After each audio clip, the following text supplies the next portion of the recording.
Person, Place, or Thing. Tonight at 6 and 6:30 on Fox Chattanooga.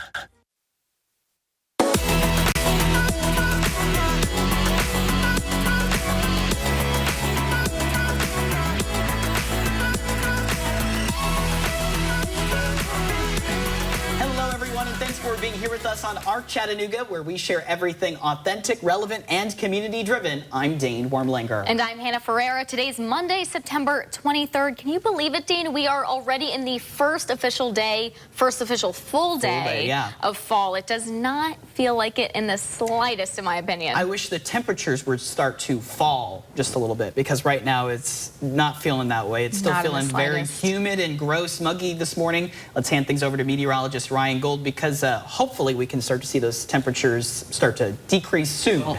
Oh, you're going to want to get your notepad out, Hannah, because you got to check mark one more pun that Dane did today. We'll have to see how much he's at. He actually didn't do that many today.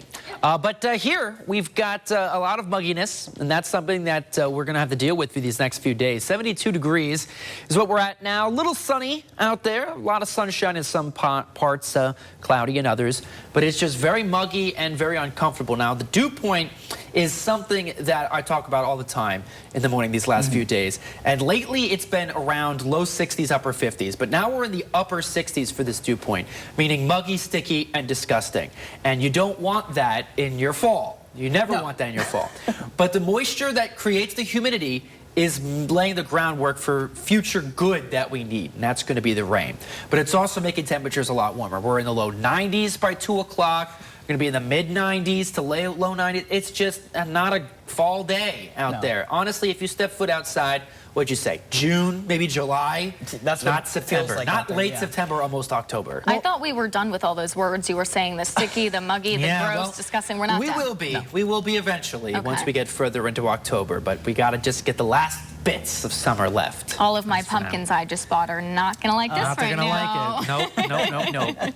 Let's take a look outside at our exclusive traffic tracker this morning. We don't really see any accidents on our roadways, but of course we are seeing a lot of backups in traffic, especially at the split area. I was seeing reports of a disabled vehicle at the split kind of blocking the right lane on I-75 heading southbound, but it seems as though that is kind of making an impact there. I don't know if that's causing any sort of accidents or anything there, but it definitely is causing a bit of traffic in that area. And let's take a look now to our TDOT SmartWay camera. And as we look outside, this is along 75 south of East Brainerd Road. You know, we've seen a lot of slowdowns in that area, and we tend to this time of day. All that dense traffic still creeping by. So give yourself plenty of time. The good news, though, is, you know, that rain that we saw yesterday, we're not noticing that this morning, so a lot easier for drivers. So it's a lot easier for drivers, but this evening we could have something pop up just like yesterday. The same could be said for tomorrow, but it's Wednesday that we're really focusing on, at least for now. Now, things can, of course, change, so you're going to want to stick with us for that, but at least for now, it's looking decent. Rock City looks pretty sunny out there with only a few clouds here and there for today. Well, in today's show, we have the latest on the first interest rate cuts in 4 years, and we'll explain how much of a cut we could see to come and what it could mean for your finances. Plus, in the wake of a recent mass shooting, we take a closer look at how laws across both Tennessee and Georgia are addressing school threats. Now, let's get into our first story. The Federal Reserve has made its first interest rate cut in more than 4 years. And that benchmark interest rate, of course, affects borrowing costs for Americans and businesses for things like car loans, credit cards, and mortgages. This is the first federal funds rate cut from the Fed since March of 2020. Bento Lobo with UTC says that there are several categories where consumers could start to feel instant effects, saying that the immediate effects tend to be in variable rate products like credit cards and HELOCs, and has implications for consumer spending. Lobo says Americans can expect to see mortgage rates, car loans, business loans, and more starting to decline. Now, Corey Balu, a real estate broker, says he's already started to see this decline, and Zachary Nelson with First Bank Mortgage says the current mortgage rates are the best in almost 2 years due to this expected rate cut. They already have been lowering this year. Even the past couple months, we've had some home buyers that were formerly like around like 7% that are now down to around a 5.5% for like a VA buyer. So it's a huge drop. It's stair steps. So as we creep our way down and get closer to where, you know, we want to be, and where really the market should explode with. It will take a 6 to 12 month kind of cycle to where we're saying, hey, rates are now a full percent better than they are today. I can't tell you when that is. Now, Balu says his advice is to speak with the local mortgage lender before purchasing a home. These high interest rates, for so long has just put so many Americans out of reach on, putting down that loan for getting that loan for a home, a car, so many different things. A lot of people saying, these interest rates, it's not going to be an immediate effect on some of these prices that are still stagnant. But, these brokers just reminding the public to be patient and just watch your spending still. Don't do anything drastic just because the rates came down. Again, half of a percentage point. Usually these are lowered by 1/4 of a percentage point at a time. So this additional lowering is a sign that they're confident that we are heading in the right direction. Yeah, now, Dane, I'm glad you and I are talking about this because we've discussed money, finances, prices on ARC a lot, and it seems as though a lot of what we've been talking about has been very negative. The prices of homes being too much for many Americans to afford, cars being too expensive, all of that kind of stuff being a detriment to Americans. So it's nice that this is a little bit of a sigh of relief, and this could potentially have a domino effect in terms of people being able to afford more things in the future and kind of have a more positive outlook on the economy because so many people have been struggling recently. This could kind of give a sort of breath of fresh air. And like you said, don't do anything drastic. Don't make any hasty decisions. But at the same time, it gives buyers a chance to kind of take a deep breath and realize that, there could be a possibility for these lower costs. Instead of looking so much into the future when it comes to these, the interest rate lowering, look at yourself now. Look at ways that you can save. Perhaps open a new card with an incentive to get APR 0%, because when you do that, you can transfer your balance to another card and pay that off fast. Get rid of all that debt. Just small, changes you can make in your lifestyle now. Also maybe investing a bit more in the stock market as interest rates are lower. Putting as much as you can into your 401k with work. It's important to take those steps, even if we're not seeing prices immediately changing. Exactly, and this could even impact employment as well.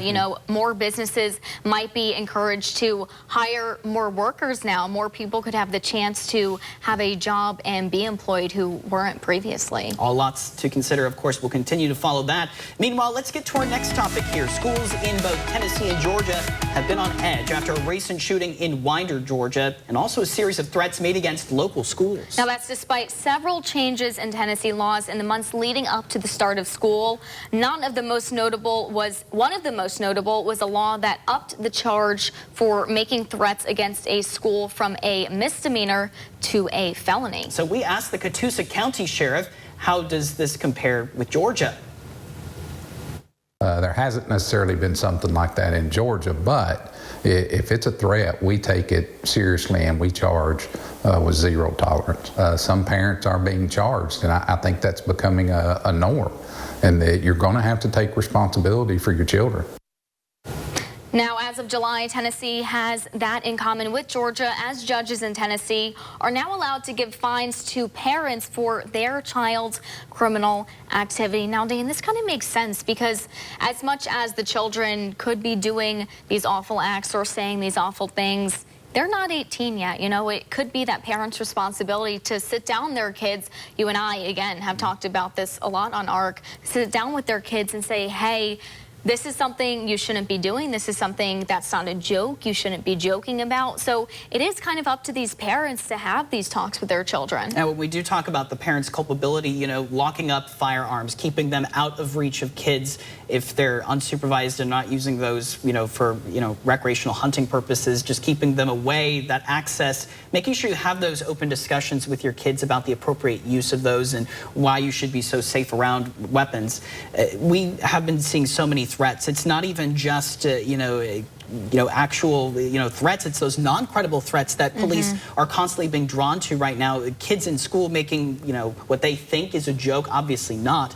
So leading to, that waste of resources that we've heard from so many different agencies locally about that time that could be best used, in other ways to keep the public safe. I mean, Dane, you and I just covered a story last week about a Nashville mother who was speaking about her child who just used a gun symbol with their hand, right? And he was getting in a lot of trouble, and the mother was saying saying he doesn't even have guns in the home. We don't have guns in the home. This isn't something that happens in our household. Yet he holds up this gun symbol with his fingers, and he might be faced with some possible really serious charges. But, you know, obviously the mother's saying there's no guns, but then you have to take the, you know, the impact of, you know, classmates and teachers. They don't know that there's no guns in the home, so they have to take any sort of action when they see that.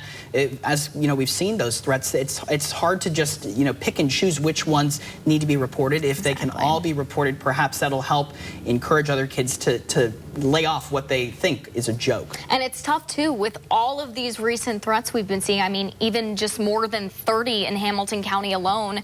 You know, it's tough for students, for teachers, for parents when you see someone who might be making a quote-unquote joke or just making a symbol with their hands. What could happen? Exactly. You know, as many threats as we've been seeing, there's so many questions up in the air, a lot of anxiety, a lot of strain on mental health recently, too, as well. We will keep you updated on all of that as well. And coming up here on our Chattanooga, USPS will be implementing extraordinary measures, as they call it, to ensure 2024 ballots for the nation's mail-in voters are delivered on time. We break down those measures and why some aren't convinced it's enough, coming up in just a few minutes. But first, one Tennessee family is looking for help after they say their son was denied medical care by an insurance company. We learn more about what the family is describing as a heartbreaking situation after the break. Brian. And we've got plenty of sunshine, at least this morning, but the clouds are coming back, and so too is the rain. I'll have the details coming up.